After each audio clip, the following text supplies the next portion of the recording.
সকলকে আমার ইউটিউব চ্যানেলে স্বাগত জানাই। তো ইকোলজিক্যাল নিশ হলো একটি বাস্তুতন্ত্রের জীব যেভাবে তার ভূমিকা পালন করে, যেভাবে সে বাসস্থান করে, অবস্থান করে, যেভাবে খাদ্য সংগ্রহ করে, প্রজনন করে এবং বাস্তুতন্ত্রে কন্ট্রিবিউট করে, অবস্থান রাখে, সেই বিষয়টা নিয়ে আলোচনাটাকেই বলা হয় ইকোলজিক্যাল নিশ। নিশে শব্দটি জোসেফ গ্রিনলে, এটা খুব মনে রাখার একটা বিষয়, জোসেফ গ্রিনেল 1917 সালে এই বিষয়টি নিয়ে আলোচনা, নিশে শব্দটি নিয়ে ব্যাখ্যা করেন। দুই ধরনের ইকোলজিক্যাল নিচ দেখতে পাওয়া যায়, একটা হচ্ছে ফান্ডামেন্টাল নিচ আর একটা হচ্ছে রিয়েলাইজড নিচ। ফান্ডামেন্টাল নিচ কি? এটি হলো সেই সমস্ত পরিবেশগত শর্তের পরিবসর যেখানে একটি প্রজাতি প্রতিযোগিতা বা সীমাবদ্ধতা ছাড়াই বসবাস করতে পারে। তো একটি প্রজাতি কি করে? সেখানে তার খাবার খাবার সংগ্রহ করা, প্রজনন করা এবং বসবাস করার জন্য তাকে কোনো ধরনের স্ট্রাগল করতে হয় না, সে তার এলাকাতে বরাবরই ঠিক মতো থাকতে পারে। উদাহরণস্বরূপ বলা যায়, একটি অরণ্যে চড়ুই পাখি ঝোপের উপর ও মাটিতে পড়ে থাকা উভয় ধরনের ফল বা বেরিকে খেতে পারে, অর্থাৎ তাদের ফান্ডামেন্টাল নিশ সব ধরনের বেরি ক্ষেত্র অন্তর্ভুক্ত। তার মানে কি হলো? তাহলে ইকোলজিক্যাল নিশ হচ্ছে সেই অঞ্চল যেখানে বাস্তুতন্ত্রের সেই এলাকা বা সেই সীমানা যার মধ্যে একটা প্রজাতি, একটা জীব তার খাদ্য সংগ্রহ করা, প্রজনন করা, বসবাস করা, এগুলো সে করতে পারে। এবার সে যখন ফ্রিলি করতে পারছে, তাকে কোনো ধরনের প্রতিযোগিতায় আসতে হচ্ছে না, সে অনায়াসেই সেই বিষয়টা পেয়ে যাচ্ছে, সেটাকে ফান্ডামেন্টাল নিজ বলা হয়। যেমন একটা জঙ্গলে একটা পাখি আছে, সে জঙ্গলে গাছে ফল ধরেছে, সে গাছ থেকে ফল খেতে পাচ্ছে, সে গাছ থেকে যখন ফলটা নিচে পড়ে গেল সেটাও সে খেতে পাচ্ছে। কিন্তু রিয়েলাইজ জিনিস হচ্ছে এর একটু উল্টোটা। এটি হলো বাস্তবে একটি প্রজাতি বা যা ভূমিকা পালন করে, যেখানে প্রতিযোগিতা ও পরিবেশগত চাপ বিবেচনায় না হয়, মানে এখানে কম্পিটিশনটা থাকে। উদাহরণস্বরূপ ওই যে আমি বললাম পাখিটা ঝোপের উপরে মাটিতে পড়ে থাকা দুটোই খেতে পাচ্ছে, কিন্তু ওই মাটিতে ইঁদুর আছে, এবার ইঁদুরও সেই বেরিগুলো খাচ্ছে। এর ফলে ঝরে পড়ার পর দ্রুত সেগুলো তুলে ফেলে। ফলে ইঁদুরের সঙ্গে প্রতিযোগিতার কারণে চড়ুই পাখি শুধু ঝোপ থেকে বেরি খেতে পায়, তার যে মাটিতে পড়া বেরিটা সে আর খেতে পাচ্ছে না। তার যে ফান্ডামেন্টাল নিড ছিল যে সে এই যে তার জঙ্গলের মধ্যে যেখানেই বেরি পড়ুক বা ফল পড়ুক সেটা খেতে পারবে, কিন্তু রিয়েলাইজ নিশে কি হচ্ছে যে সে কম্পিটিশনের মধ্যে চলে আসছে, সেখানে অন্য আর একটা জীব করছে কি, তার যে খাবারটা, খাদ্য সংগ্রহ করা, প্রজনন করা, সেগুলোকে এফেক্ট করছে।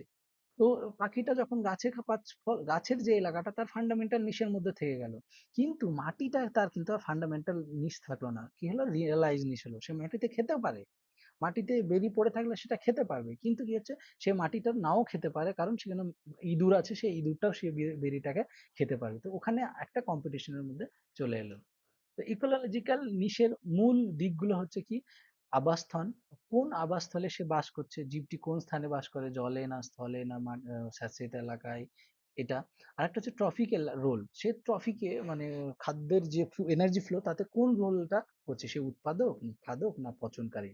আরেকটা হচ্ছে তার যে বিহেভিয়ারাল অ্যাডাপ্টেশন, এটা খুব ইম্পর্ট্যান্ট, যে সে কিভাবে এখানে অ্যাডাপ্ট করছে, ওই যে পরিবেশ, সে পরিবেশে কিভাবে অ্যাডাপ্ট করছে। তো কিছু প্রজাতি আছে যারা খাবার সংগ্রহের জন্য রাতে শিকার করছে, কেউ গাছে থেকে খাবার পায় তো গাছেই বাসা বানায়, গাছেই বাসা তৈরি করে। তো এই যে তার যে রিয়েলাইজড একটা নিশ, সেটা সে যখন করে, তখন সেই মতো তার আচরণগত অভিযোজন ঘটে। উদাহরণ, বাঘ হচ্ছে অ্যাপেক্স প্রেডেটর, সে করে কি, তৃণভূমির যে সংখ্যা সেটা নিয়ন্ত্রণ করে। বাঘের সংখ্যা যদি, তৃণভোজীর সংখ্যা, বাঘের সংখ্যা যদি কমে যায়, তো আমাদের বাঘ যদি, সব বাঘ যদি মারা যায়, তো আমাদের পরিবেশে যে তৃণভূমিগুলো আছে, তার তৃণভোজীগুলো আছে, তাদের সংখ্যা কিন্তু অনেক বেড়ে যাবে। এবার যখন তৃণভোজীর সংখ্যাগুলো অনেক বেড়ে যাবে, তাদের যে খাবারের এনার্জির দরকার পড়বে, তখন তারা কি করবে, সব ধরনের গাছগুলোকে খেয়ে ফেলবে, তখন গাছের সংখ্যা আরো কমে যাবে। তারপরে আলটিমেটলি তখন তারাও মারা যাবে বিনা খাবার পেয়ে। তো এই যে ব্যালেন্স, এই ব্যালেন্সটা বোঝার জন্য এই ব্যালেন্সটা ইকোসিস্টেমে, ইকোসিস্টেম পড়লে বুঝতে পারবো। আর এই ব্যালেন্সটা কে মেনটেন করার জন্য ইকোলজিক্যাল নিচ বা প্রত্যেকটা জীব তার করে কি, একটা নির্দিষ্ট আবাসস্থান তৈরি করে, যেখানে তার নির্দিষ্ট ট্রফিকের রোল আছে, এবং সেই ট্রফিকের রোলটাকে মেনটেন করার জন্য সে করে কি, নিজের বিহেভিয়ারাল অ্যাডাপ্টেশন করায়।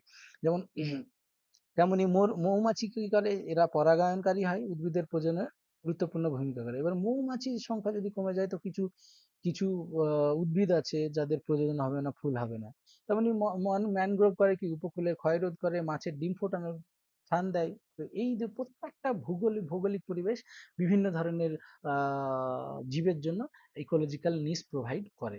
ঠিক আছে, এটা একটা উদাহরণ যেখানে দেখা যায় যে একই এলাকাতে ফ্লেমিঙ্গো কিভাবে সেই জায়গাটাকে ব্যবহার করছে, খাদ্য সংগ্রহ করছে, আর ডাক কিভাবে করছে, অ্যাভেট্রোটস কিভাবে করছে, ওয়েস্টার কিভাবে করছে, প্লোভার কিভাবে করছে। শুধু তাই নয়, এর ফলে কি হচ্ছে, তাদের মধ্যে যে অভিযোজনগত বিহেভিয়ারাল অ্যাডাপ্টেশন হয়েছে, সেটা কিন্তু আমরা দেখতে পাচ্ছি। কারো কারো ঠোঁট চ্যাপ্টা, কারো ঠোঁট লম্বা, কারো ঠোঁট সরু। তো এইটা যে তাদের যে ইকোলজিক্যাল খাদ্য সংগ্রহ, খাদ্য গ্রহণ করা, প্রজনন করা, এগুলো তাদের যে লোকাল জিওগ্রাফি, সেটা তাদেরকে ইম্প্যাক্ট করছে। নিশ নির্দেশ করে জীবটির অস্তিত্ব টিকিয়ে রাখতে প্রয়োজনীয় পরিস্থিতি, সম্পদ ও পারস্পরিক মিথস্ক্রিয়া কিভাবে হবে। এটি নির্ধারণ করে একটি জীব কিভাবে টিকে থাকে, বৃদ্ধি পায়, প্রজনন করে। তো প্রত্যেকটা জীবকে তার যে ইকোসিস্টেম, সেই ইকোসিস্টেমে বাঁচার জন্য একটা নির্দিষ্ট বাসস্থান দরকার, নির্দিষ্ট ট্রফিক রোল দরকার, এবং নির্দিষ্ট বিহেভিয়ারাল অ্যাডাপ্টেশন হয়। এইটা কার দ্বারা নির্ধারিত হয়? ওদের ইকোলজিক্যাল নিচ দ্বারা নির্ধারিত হয়। এই হলো আজকের আমাদের আলোচনা।